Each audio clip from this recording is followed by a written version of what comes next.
എടി ഷഫീനെ തീർത്താത്ത നിന്റെ പുറകിൽ ആരൊക്കെയാണ് എന്ന് എനിക്കറിയില്ല. നിന്റെ പുറകിൽ ആരുണ്ടേലും ഇല്ലേലും എനിക്ക് വിഷയമല്ല. നീ എൻ്റെ ഇളയ കുഞ്ഞിന്റെ DNA ടെസ്റ്റ് നടത്തണം, പിതൃത്വം തെളിയിക്കണമെന്ന് പറഞ്ഞ് നടക്കുമല്ലേ.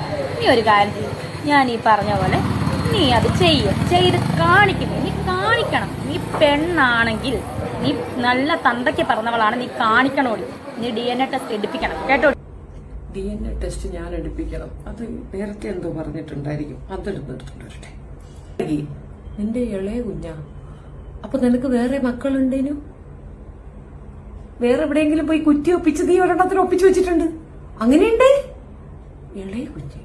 അപ്പൊ മൂത്ത കുഞ്ഞ് അതാരാ? കിച്ചു നീ നല്ലതല്ലെന്ന് പറഞ്ഞു കഴിഞ്ഞ്.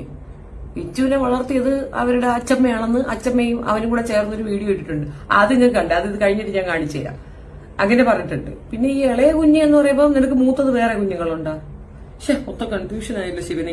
ചെലവില് നീ തെളിച്ചിട്ട് പോയാൽ മതി. നിന്റെ ചെലവിന് നീ ഏതായാലും സുധിച്ചേട്ടൻ മരിച്ചുപോയല്ലോ, കല്ലറയിൽ ചെന്ന് പോസ്റ്റ്മോർട്ടം നടത്തിയിട്ട് നീ DNA ടെസ്റ്റ് എടുത്തിട്ട് നീ ബാധ പഠിച്ചാൽ മതി. നിന്റെ ചെലവ് എനിക്കും ഇതിനെ തെളിയിക്കാൻ കൂടി. നീ തന്നെ തെളിയിച്ചു.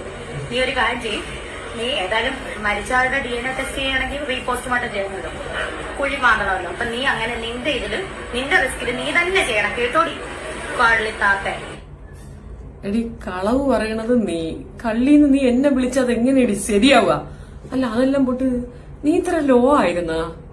ഈ DNA ടെസ്റ്റ് എടുക്കാൻ മരിച്ചുപോയ ആളുടെ ശവം മോന്തി എടുക്കണമെന്നൊക്കെ നിന്റെ അടുത്ത് ഇതാര് പറഞ്ഞു? Already he do have some blood samples. അങ്ങനെ ഉണ്ടാകാൻ ചാൻസ് ഉണ്ട്. ഞാൻ അതിന്റെ ഒന്നും ആധികാരികതയെ പറ്റി പറയുന്നില്ല. പക്ഷെ അയാളുടെ രക്തത്തിൽ ജനിച്ച ഒരു കുഞ്ഞ് അവിടെ എക്സിസ്റ്റ് ചെയ്യുന്നുണ്ട്. ആ പയ്യന്റേത് എടുത്താൽ മതി. ഹലോ ഗൈസ്, തെറിക്കിളവിക്ക് വീണ്ടും ഇളവിയിട്ടുണ്ട്.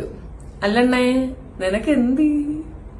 നീ കുറെ നാളായാലേ എന്റെ പുറകെ പിടിക്കുന്നത്. അല്ലടി, നീ എന്നില്ലടി തെറിക്കിളവി പറയണത്. എല്ലാവരും എന്നെ കൊണ്ട് തിന്നുന്നേ, എന്നെ വെച്ചുണ്ടാക്കുന്നേ, എന്നെ വെച്ച് തിന്നുന്നേ എന്ന്. നിന്റെ പേര് പറയുന്നുണ്ടല്ലേ നീ അത് പറയണത്. നീ ഞങ്ങളെയൊക്കെ മുഖം കാണാനും ഞങ്ങൾ പറയണ കേൾക്കാനും ആൾക്കാർ വരുന്നേ. അല്ലാതെ നിന്റെ മുഖം വെച്ച ആളുകൾ നല്ലോണം പറയും. ഞാൻ അതുകൊണ്ടല്ലേ നിന്റെ മുഖം വയ്ക്കാത്തത്. തമ്മയിൽ മാത്രം കൊടുക്കുന്നത് അതുകൊണ്ടാണ്. നിന്റെ മുഖം കണ്ട ആളുകൾ ഇട്ടേട്ട് ഓടും.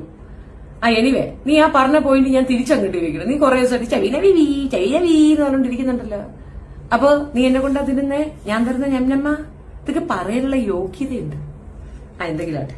അപ്പൊ അവൾ പറഞ്ഞ കാര്യത്തിലേക്ക് പോകാം.